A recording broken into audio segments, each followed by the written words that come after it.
Hello, welcome to the Millionaire Woman Show, where we'll be discussing leadership, business, and human potential, inspiring you to live rich from the inside out. Unlock your creativity, stretch out of your comfort zone, break through your barriers, take inspired action, and achieve epic results. Now, here's your host, two-time best-selling author, speaker, and certified executive coach, Deborah Kosowski.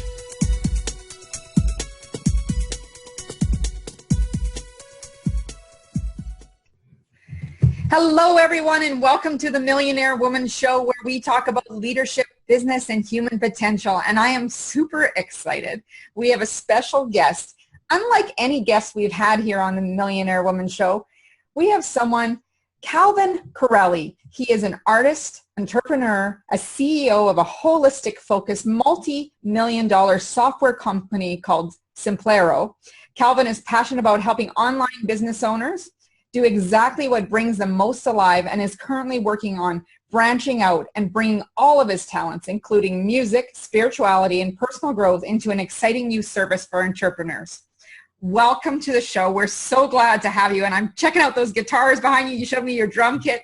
I think we're going to make some music here today. All right. Thank you so much, Deborah. It's really a pleasure to be here. And thanks to everyone who's listening. It's exciting. And, you know, I checked out your website, and it's really interesting. In what ways are you going to start incorporating spirituality into the entrepreneurial world?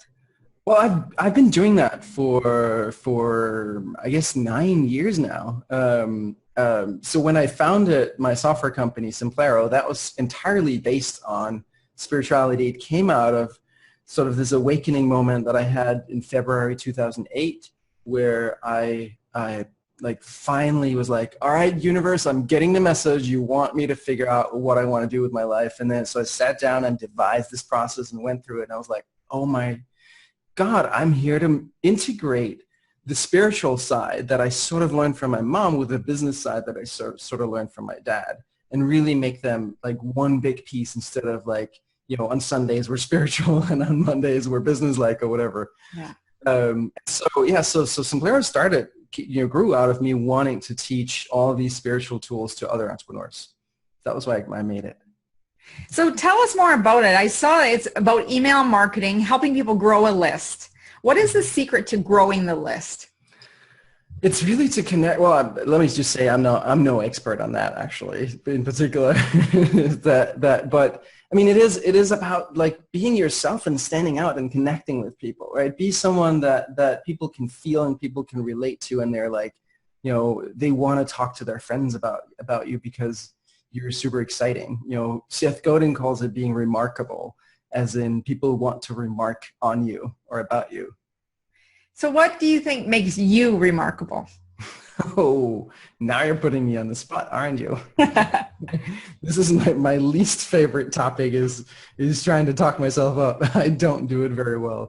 But I think it's funny because like in the recent weeks, and I've been giving interviews and meeting a bunch of new people, and the thing that I hear more than anything is like, you are so interesting. You're really interesting. And I think it is that approach. Like, I'm hardcore about business and money and making money and all that. And at the same time, I don't consider it like something I'm doing, and I'm very not attached to any specific outcomes. I'm not saying I don't get scared like the rest of us, and sometimes have a sleepless night or whatever, but I'm really just thinking about it more as, you know, dancing with the universe. I'm not trying to, like, it feels like every time I try to force things through and like decide like, now I'm going to make this happen, the universe smacks me right back into my place and is like, yeah, no, that's not how it works, you know?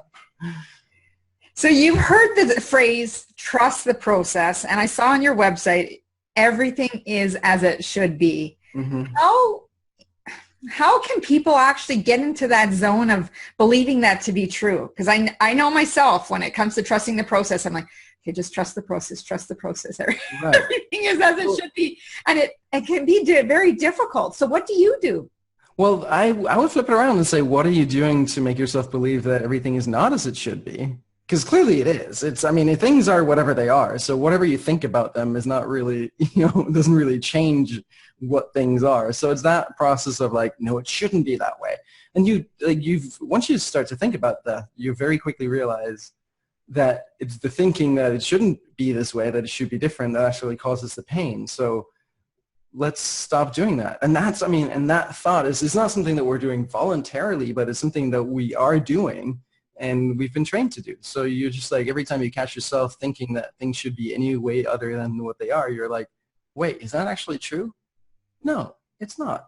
What does it feel like when I don't think that thought? If I wasn't able to think that it should be different, you realize I'd actually feel much better. It's a nicer place to be. And from that place, you're in your best position to do something about whatever it is that you want to do something about. Because then what I hear is, if you stay in that other space, you're not going to take the action steps that you need to actually go through and do the things, because you're like, you're fighting that process. You're fighting what should just unravel as it folds. Exactly. Well, and I'm sure you've experienced this too in your life. Like when I look back over, say, the last 10 years of my life, there's been so many moments where I've been working really hard at something that turned out to not really matter. Whatever it is, some feature that was never finished on Simplero, or some sales page for some product that I realized, I don't care enough about to really do, or like whatever it is, like it didn't end up mattering. And so what if we just like pulled all of that back and allowed ourselves to get into this place of just like, I'm not even going to lift a finger. I'm not going to do anything until I really feel the impulse to do that and the energy to do it in the moment. And then the fear is that we'll never get anything done, and we'll never like accomplish anything, and we'll just like go hungry and die or whatever. But it's not going to happen.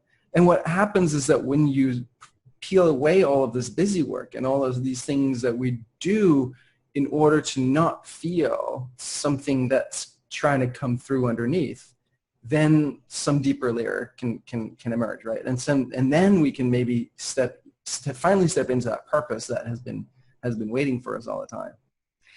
So what would you suggest to someone who is in that process? They've been working at it for a while. They're not seeing the results that they want. And, people will say, well, that's just a reflection of you. But what would you suggest to them to help tap into that purpose and be at peace with being in that process? Right. Yeah, that's a good question. It depends. There's lots of angles to this, actually. Let me see what comes up here. I look away because that's how, when I trying to tap in and feel stuff, I always look up people. Sometimes get weird about that. I think it's like, what is something that frequently happens is like, for a long time I was struggling financially, and I was like, I can't handle it. I need to get this under control, and it was very uncomfortable. And it wasn't until I was like, all right, so what if it just stays exactly this way for the next 10 years? Like, what would I have to come to terms with within myself?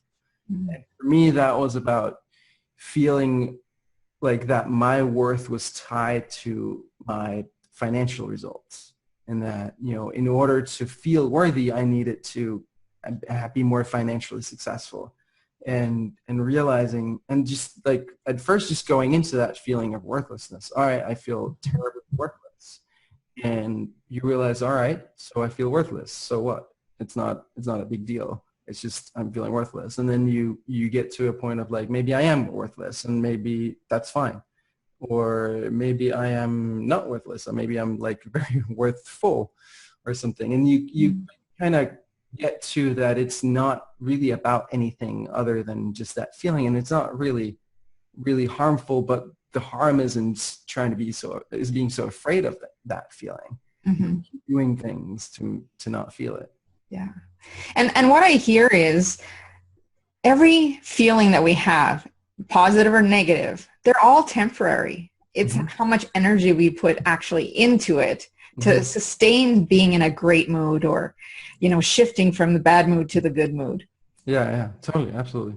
Yeah. Yeah. And it's kind of fascinating because like, as you go on the journey, it's like, as you kind of detach, it's like a lot of people will use meditation as a way to like try to calm the feelings and not feel and try and kind of escape from the feelings. And I don't believe it. Like, I think feelings are there to be fully felt and embraced and stuff, but there's stuff to be fully felt and embraced, but without the identification, right? It's like, I'm really feeling anger inside me versus like, I'm super angry.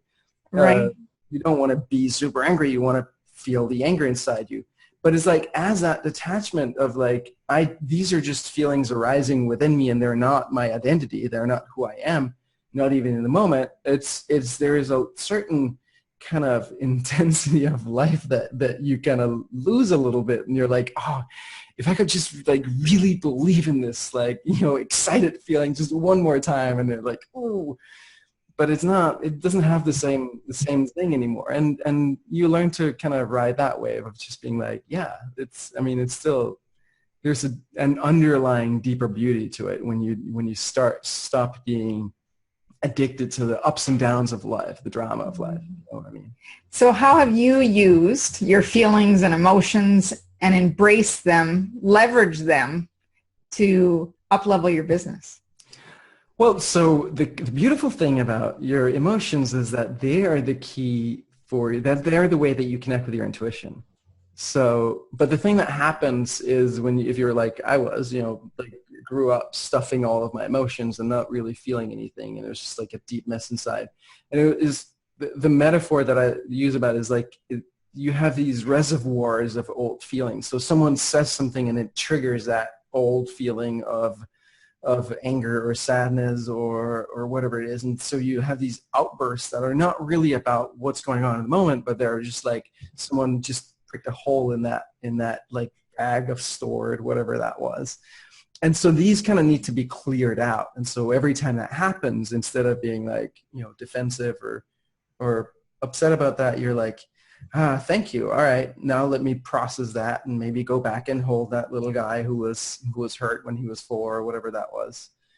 And as you do that more, you get to this place where you're more just present with your emotions in the moment, and that lets you tune into your intuition. So I think that's the key gift, is to that it lets you feel what's that inner knowing and that inner voice. And really what I try to do as much as possible is just live from that place day by day, moment by moment. Like, what am I feeling called to do here?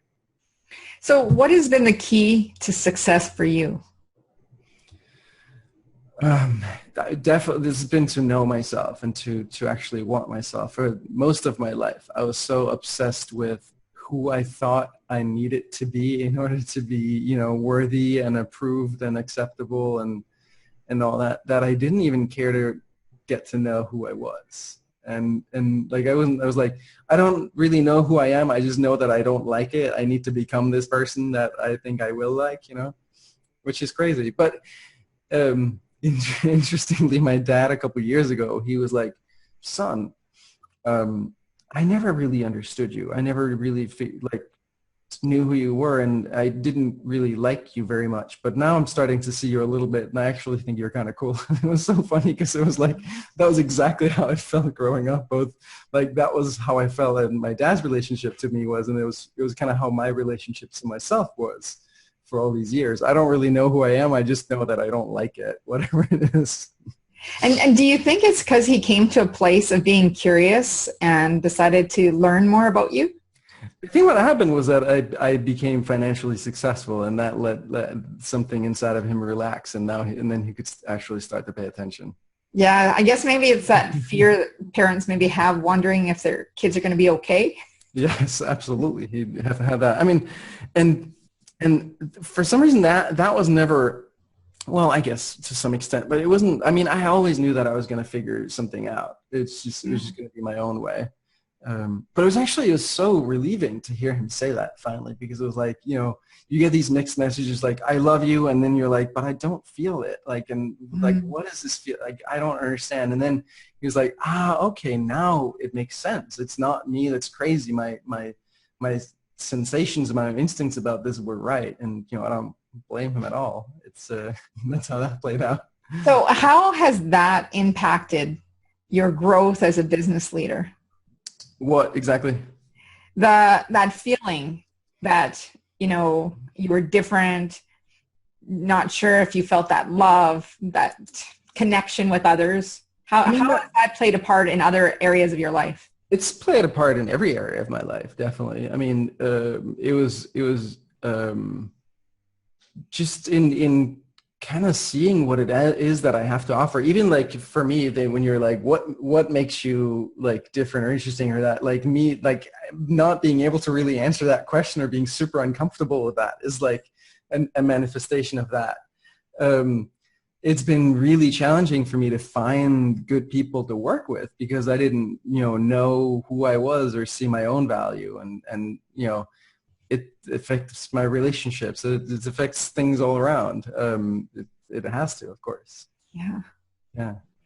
I love, how people describe you as interesting, because what I've learned is if you want to be an interesting person, you need to lead an interesting life. And if people aren't living life to the fullest, which based on what I've learned about you, you truly jump in and you seize and feel the whole package of life every day. So I'm curious, with all of this excitement and being interesting, and why did you end up changing your name? Yes. Changing my name happened because the confluence of a couple things. One is I never liked the name I was born with. I was born Lars Holger Pind, or in Danish, Lars Holger Pind. And I didn't really like any part of that name. And when I moved to New York first in '99, it was always just a mess of trying to explain people like what my name was. And like my last name would be Pino on all the letters I got, because it was P-I-N-D, and people looked at that and they were like, that can't be true. Let's make it an O. That sounds better. And right now my butcher is actually Pino's Meat Market. But that's neither here nor there. And then I got into to numerology, or I met some people who were into numerology, and then I was like, you know what? Let's just change it.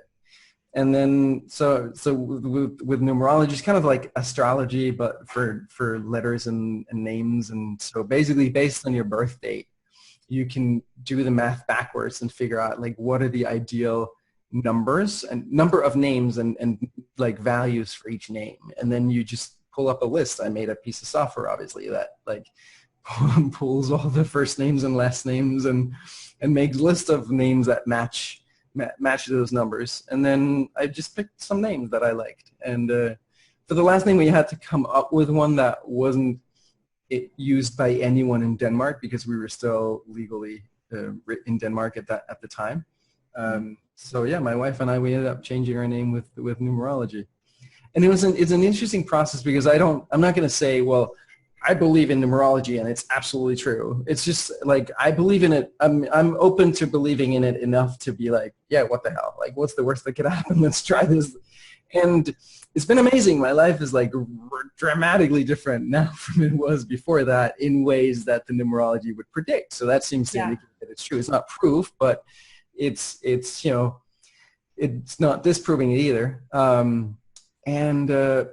But the most interesting thing I actually think is that whole relationship with identity, of like, who am I, and being fluid in identity. I think that's a very important lesson, is like, we have this thing where we think that we need to be the same person or be a certain way, or like, I am like this, I'm not like that. And I don't think that's how it works. I think we can just like rediscover ourselves moment by moment and day by day. And like, nobody says we have to be the same today that we were yesterday. Like, where did that come from? And so by literally changing your name, new passport, new social security card, new driver's license, all these things, that's,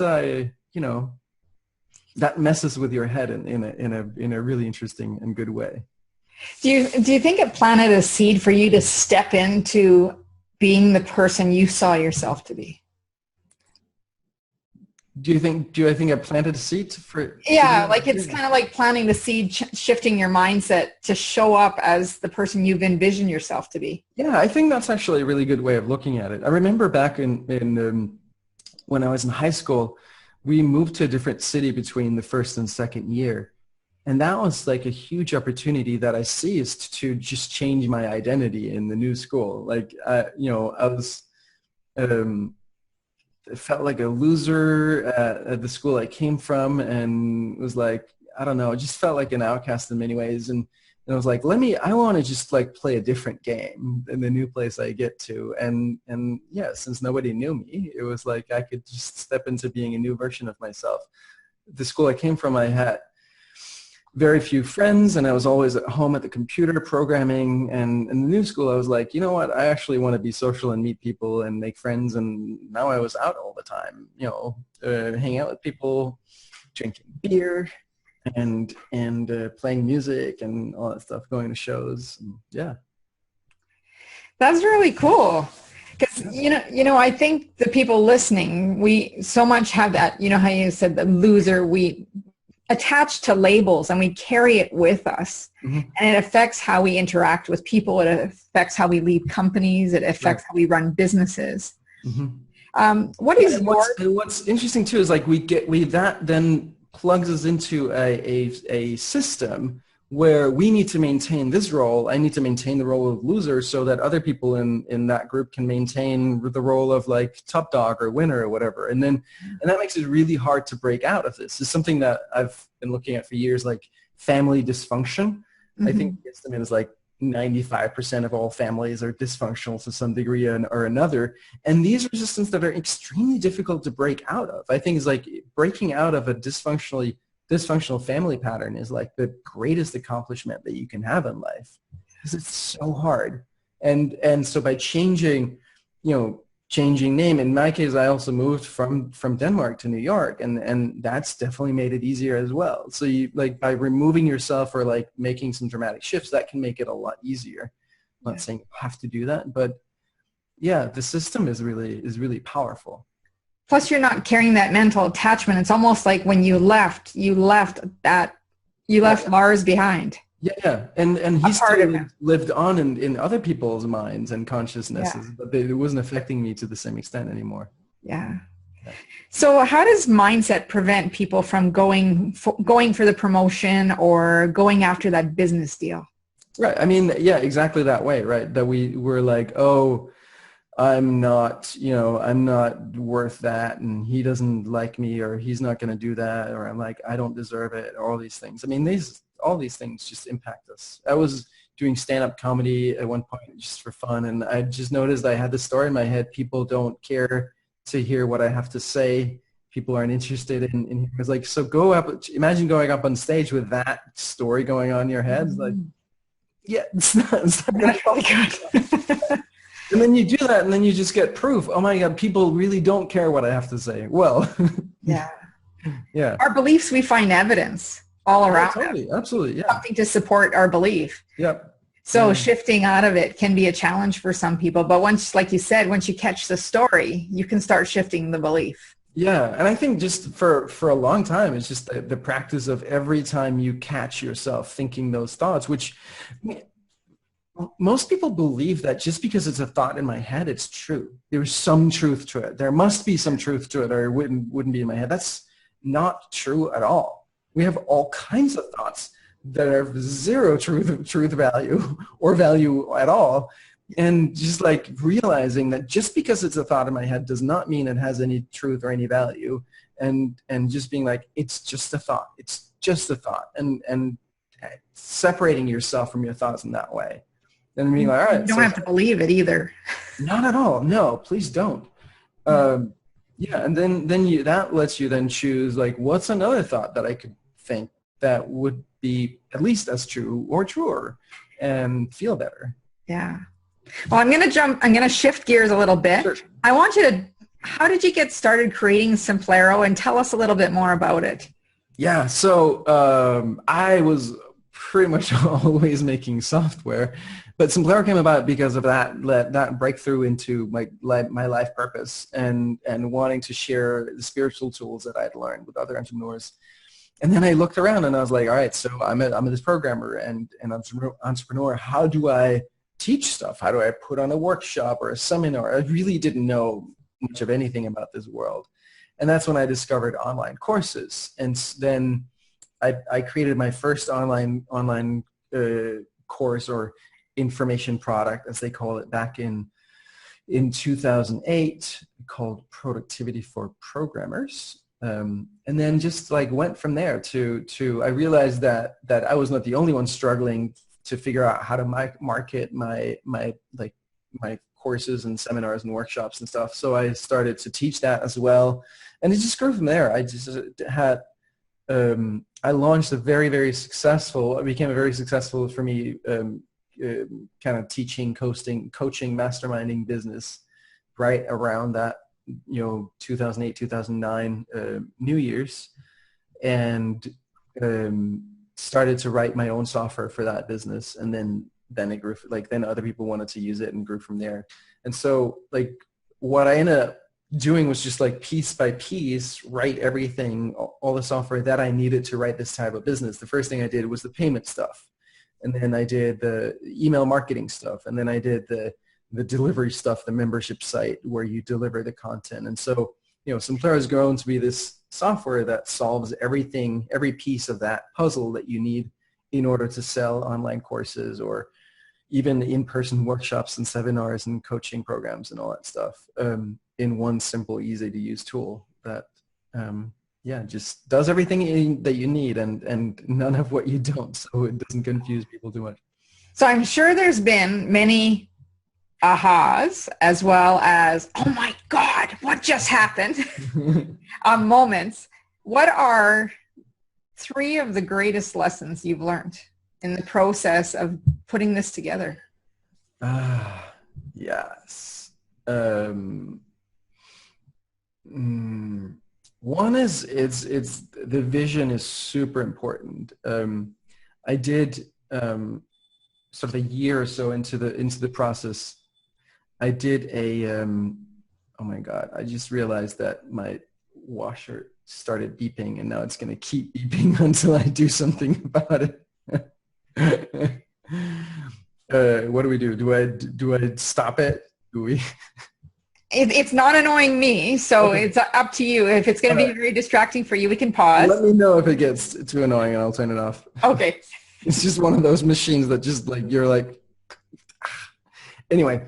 So one key moment was when I went back and I was like, I did this guided meditation that I've done with other people as well, where it was like, going back to the moment that sparked the idea to create this. And I really believe that those moments were touched by some soul of something. And you reconnect with that and you feel into it. What is it that you truly want to become here?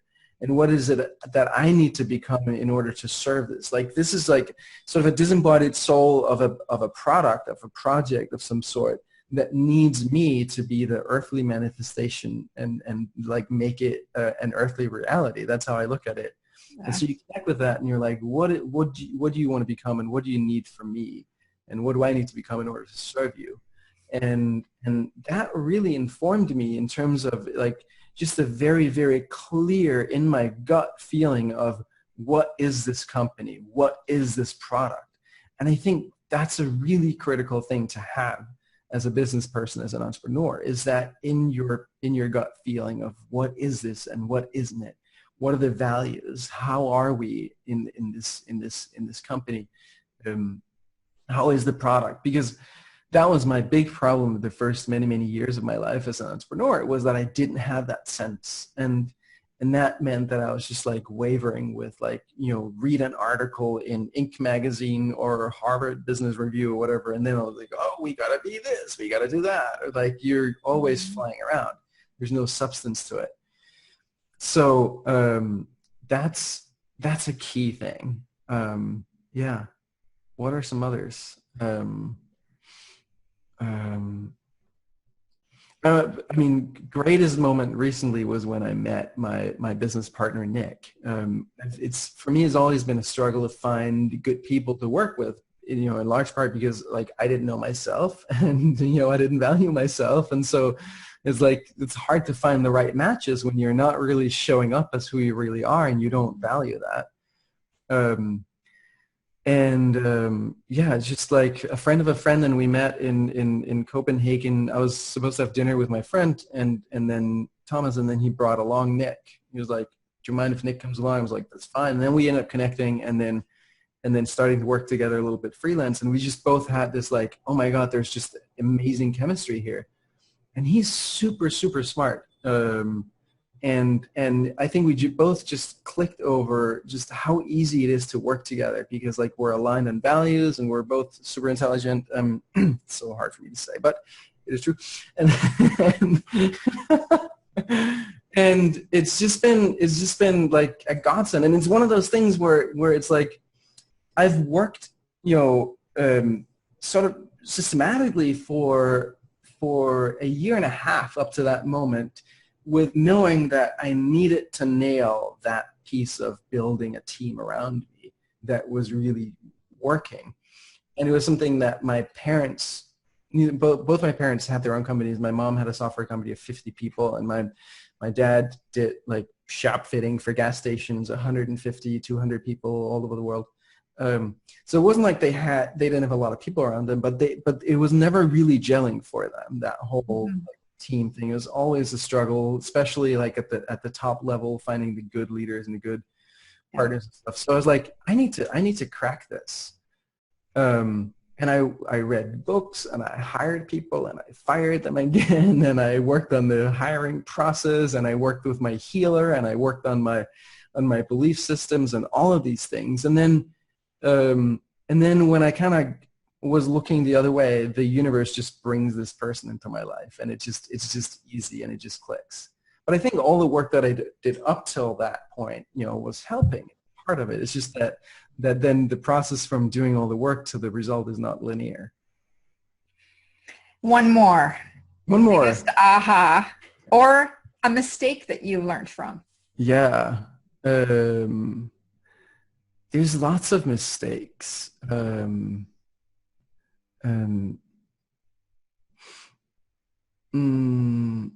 We did a pricing hike, or it wasn't really a pricing hike. It was more like when I started out, I was like, you know, I just had too low prices for it to be sustainable. So we had a plan that would start at, I think initially we even had like $0 a month, and then some percentage of revenue, and then like a 25 a month and some percentage, and then 100 a month and some percentage, and things of that like that. And then I've like phased out the lowest one.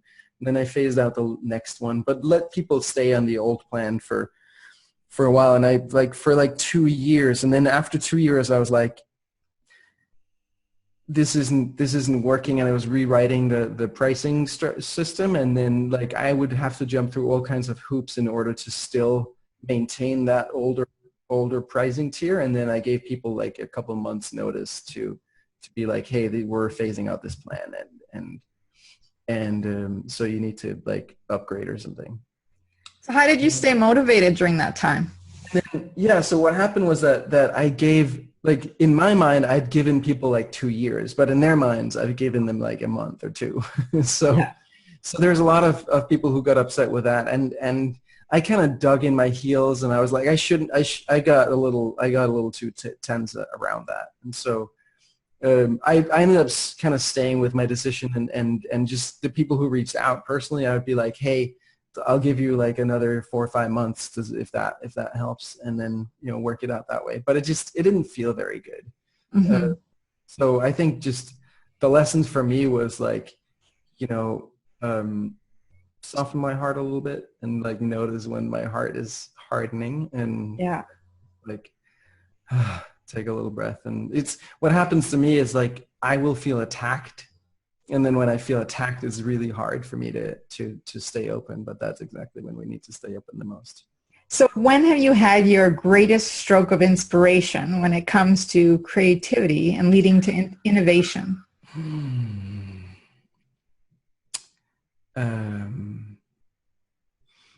Yeah.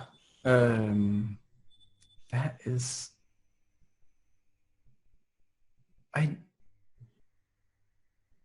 it's probably a hard one because like creativity is kind of what I do. Is like my days are best when I'm just creating all the time. Like this, we're talking here and I'm just making things up as we go along, right? I don't have a script or like I need to say these things, and every interview is different and I come up with new things to say. I write software, I make music, I make the show. Everything I do is creative, and that's really my type, and that's what I aim to do like 80% of the day if I can. It was a big moment for me 2.5 years ago when I was with Burning Man, and I was out in the deep playa, as they say, in the desert in the middle of the night, roaming around alone. And I got into this tent, and there was a guy sitting in. There's like 30 people in there, and they had these LEDs in the ceiling that were responding to light or to sound. And then he sat there singing John Legend's "What Would I Do Without Your Smart Mouth," and he just sang it like top to bottom, and everybody's quiet and just listening. I was like, I really want to kill this guy right now. I was like, I knew I didn't really want to kill him. I just wanted to be him. And so I was like, I need to start singing. And that's when I started to take lessons. And that led to a lot of breakthroughs in terms of like just the distance between. I thought that I had like a horrible voice and no pitch, and there was no way that I would ever be able to really sing, to being like, oh, I can totally sing. And I've got like, I'm not an incredible singer, but I've got everything that I need in order to do commercial pop music with my voice. And it also led to like, I was like, I just want to sing a little for myself. And my vocal teacher was like, you can totally do something in the music business if you want. You can write songs, you can make music. That got me into production and songwriting and all that stuff. And I'm like, I can totally do something here.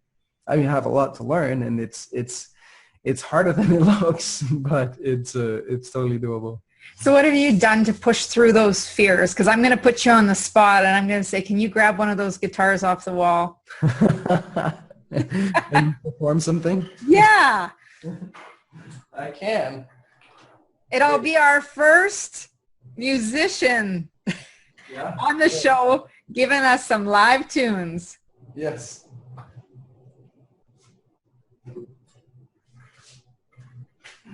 I'm going to grab this one. So the trouble is you didn't warn me quite enough for me to actually tune it in advance. So that's okay. We'll roll with you. That's good. What are we going to do? We're going to do a song on the live here? Live here on the Millionaire Woman Show, and all our listeners who are at the gym or driving toward their business appointment, they're going to be listening Calvin Correli. Oh my God. And priming their day to go after, with purpose and passion, what they really want to do. This is exciting.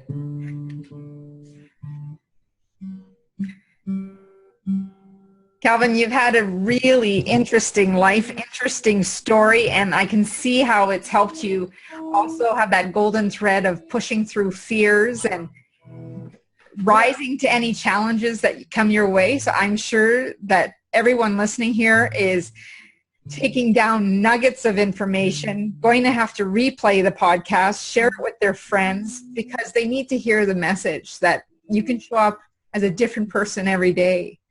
And I think you're inspiring many people. Thank you. Thank you. You're so much putting me on the spot here. That's what I do best. It's your genius. All right. Thank you. You warned me. All right, so I'm gonna try this one. So I wrote a song for my first grade teacher. I don't know, like you've heard this story of like there is like when you grow up. I grew up in a family where I did not feel like I belonged at all. Right. I think a lot of people feel that way. And what makes you really survive in those kind of circumstances is if there's one person that you feel sees you. I think the story was like if Hitler had that one person, things would have looked very differently. And so my first grade teacher, her name is Edith, was that person for me. I had one more person, which was my mom's sister, my aunt Tana. But Edith was definitely that person. She was with us in that class 1st to 4th grade. And then actually in 2008, after that awakening to my life purpose, I saw just randomly, I didn't read the paper, but one day randomly I looked at the obit pages, or like the where they announced deaths in the paper. Yeah. And I saw that her husband had died. He was a politician. He was in the cabinet at one point. And just happened to see that. And so I decided to reach out to her. And I did, and today we're friends. And she's an incredible person. So she went from that to doing all kinds of crazy things in charitable work, and become a coach and what do you call, like, organizational psychology, and speaker and author. She's written 25 books. Wow. 8 of which are cookbooks, and so which cooking is another passion of mine. So yeah, it's super fascinating. So I wrote this song for her. Here we go. Okay. I was always the weird one, at least in my head. Oh, I hope that's not going so well, is it? I was always the weird one, at least in my head. Refusing to forget how to love myself. Thought I was crazy in this small town. Started writing down my dreams, got lost in my TV, and you came, and you said, while we're freaking out, we're spinning around at 67,000 miles an hour. So let me show you how to escape the crowds. Build yourself a rocket and forget this town. How you woke me, I was just a kid, stuck inside the nightmare I'm living in. The world was open, and it took some time to let it in. But it all began when you came. And you said, I'm used to playing this on the piano. That's okay. That's awesome. While we're freaking out, we're spinning around at 67,000 miles an hour. So let me show you how to escape the crowds. Now build yourself a rocket and forget this town. And forget this town. All right. Thank you, Calvin. I know we put you on the spot, but sometimes that spontaneity just has to jump out and teach people a lesson that nothing has to be perfect. At the moment, you just go with it. And as you say, everything is as it should. Yes.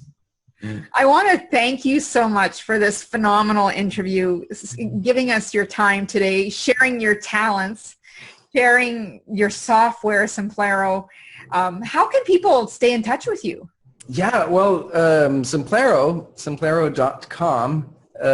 We have this thing where we give people an unlimited free trial. So there's certain functions that you don't get, so that you need to pay as if you want to actually run a business on it, but you can stay in trial mode and basically try all the functions and play around with it for as long as you need. So go and sign up for a trial and check it out if you're at all in that market. People really love it. We have a lot of people who switch from other systems and are just like so happy there. Best kept secret, which we need to change that, so it's not the best kept secret, but people love it. And then there's my personal site, calvincorreli.com, where I do this show where I will also sometimes bring out my guitar, but more likely the piano. And then I talk about all the things that we talked about on the show and more. And I also the other day I shot a video showing people how to make sausage. I cooking. I teach like how to make drinks, and yeah, just interview people and just have a good time. So business, life, all the good stuff. You're a very fun person to be around. I hope that we meet in person and we get to hang out and you can mix some few drinks and I can listen to some more tunes. Thank you. I would love that. Anytime you're in New York, let me know. That would be awesome. Yeah. Well, I want to thank you again, Calvin, for joining our show, and everyone on the Millionaire Woman Show. We're so glad you could join us. As you can see, you want to live a life full, driven with purpose. Go check out Calvin's website. He has so much to offer you, variety, interest, and so many exciting things that you can be doing to add interest to your life and helping discover your purpose. No matter where you are, everyone has that one person in their life who sees you for who you are. And that person could be next to you. It could be your first grade teacher. But remember the lessons that you learned from them. All it takes is for one person to believe in you, for you to go after your dreams. And if you can hang on to that, you can break through anything. So I would love for you to share this podcast. Let other people know about it. Help them shift through some of their tough challenges that they might be in. Subscribe to the Millionaire Woman Show. Give us a 5-star high five rating. And email me at Deborah@DeborahKazowski.com to let us know about the nuggets and how this has helped you live rich from the inside out. As Muhammad Gandhi says, be the change you want to see in the world and go out and make today great. Take care, everyone, and thanks, Calvin. Thank you so much, Deborah. It's a pleasure.